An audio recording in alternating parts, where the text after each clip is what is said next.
What's good, YouTube? You know who it is. Chris Jones, represent Physiques of Greatness, and right now I'm with Denise. We're over here at Cowboys Chicken, and I want to show you my meal. Just got me a sweet potato, some chicken, and some black beans with tomatoes in that bitch.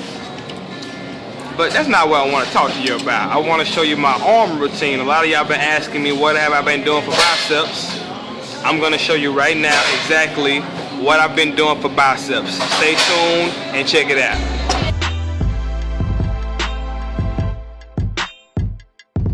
Alright, homies and homettes, so to start this bicep routine off, I decided to do seated dumbbell curls with a twist at the top. The twist at the top is also called supination. That's really good to target the short head of the bicep, to give you that good separation, so when you lean, your biceps are gonna be nice and peaked and sharp looking.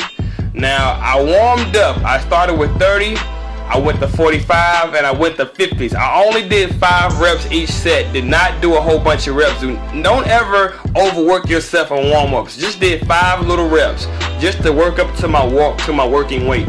Now, this is the first working set of 3, and it's just 5 reps for me. This is gonna be a 4 to 6 rep set, heavy ass power sets for biceps. A lot of y'all don't know this, man, but you can actually do heavy low reps for biceps. That's really good to get growth in your biceps and to switch things up. I highly recommend it. Alright, homies and homies, this is the 3rd and final set.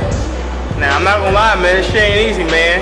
So if you want to maintain your biceps on the cut, don't want to end up like these guys who be cut for 20 weeks, arms go from 18 to fucking 12s, I suggest you follow what I'm doing, man. Like I said, I never said this shit was easy. This shit is simple, but it's not easy, okay? Check me out, drop set from hell.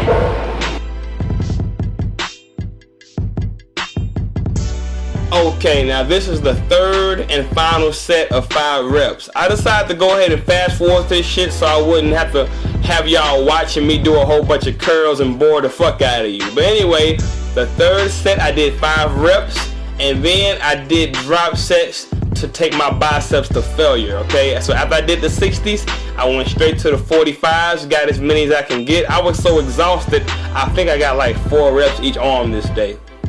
Then I went down to the 30s. Alright, got as many as I can get. Since these dumbbells are pretty light, I went both arms at the same time. Again, as many as I can do. The purpose of these drop sets is to really get deep into those muscle fibers, man. You can only stimulate so many fibers in a working set. So your muscles still have a lot left in them, which is why I decided to do some drop sets after the heavy power sets. It increases the time under tension, and like I said, you stimulate a fuckload of fibers. I'm trying to stimulate as many fibers as possible so I can maintain the size of my biceps. My bicep peaks are my money makers, man. Look at that. And as you see, I'm getting pretty lean. I'm at 202 pounds right now. I'm gonna go to 190 and stop. There's no need for me to get any leaner than that. Alright, now after we did 3 sets of dumbbell curls with a twist, I did the same thing with hammer curls. 3 sets of hammer curls, all sets of 5, heavy as fuck. Tried to keep the form as strict as I possibly can, which is why I decided to sit my ass down. If you feel like you gotta cheat, have your ass a seat. Last set right here, same exact way, drop sets from hell. I got 5 reps with the 60s, then went down to the 45s. The purpose of doing hammer curls is to hit the long head of the bicep. Everybody thinks the bicep is one fucking muscle. No, it's actually, it has 2 fucking heads. It's the long head and the short head. And actually, if you want big ass arms, you know, you really need to focus a lot of attention on those long heads. Because only time you're really going to see the short head is when you do a front double bicep. When you're just relaxing, posted up at the bar, or driving your fucking car, those long heads is what everybody's going to see. That gives your arms that thickness. Now this right here is the standing curl with cables. As you notice, no cheating involved like the dumbbells. This is strict. I firmly believe you should use strict form with cables. Alright, homies and homies, this is the last exercise right here. Now I already know a lot of you are gonna say, damn, that's a lot of fucking volume, man. Aren't you supposed to be natural? Yes, I'm natural. And two, if you think it's too much for you, you ain't gotta fucking do it. No one's putting the gun to your head. But this is how I train, and it obviously works for me. Okay, this exercise right here is probably one of the most underrated bicep exercises ever. And fun fact, this is one of the only ways you can actually fully shorten the bicep, because I have slight shoulder flexion and my arm is elevated. I'm getting the best peak contraction possible. And you don't have to go heavy on this. You don't have to go heavy at all. Alright, homies and homies, so there it is. That's my new bicep routine.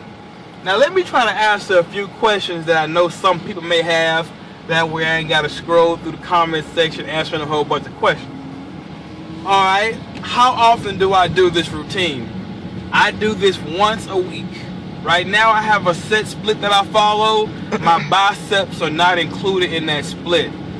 But I make that bicep routine I just showed you, I make that fit once a week. Sometimes I do it after my fucking chest day. If I have the energy like today, I do it after my back day, or you know, I might do it after my shoulder day. This depends how I feel that week, but I make it fit at least once a week. I hit them at least once a week to ensure I maintain my bicep size. You know, biceps is one of those muscle groups where I'm just kind of gifted, kind of like my lats, and I don't really have to do a whole bunch of frequency to maintain that. Where else I was going to answer? Oh yeah, please keep in mind, I did that bicep routine after I trained back, and if you see any of my back videos, you know my volume is stupid high. I do rack pulls, rows, all kinds of shit, so it'll take a whole bunch of weight for me to reach failure in my desired rep range. You know, I only needed 60 pounds to reach 4 to 6 reps on the dumbbell curls. Now if I would have did an arm day, came in fresh, I probably could have did 65 or 70 pounds. But this is bodybuilding. It's not about the weight, it's about hitting your rep range for as heavy as you can go. So that's good enough. And 60 pounds in my opinion is pretty heavy. And let me think what else. Any other questions they may have? Oh, that's about it, man. Any more questions, comment below and I'll try to answer that shit for you, alright? Don't forget to like my shit, comment, subscribe, holla back at your boy.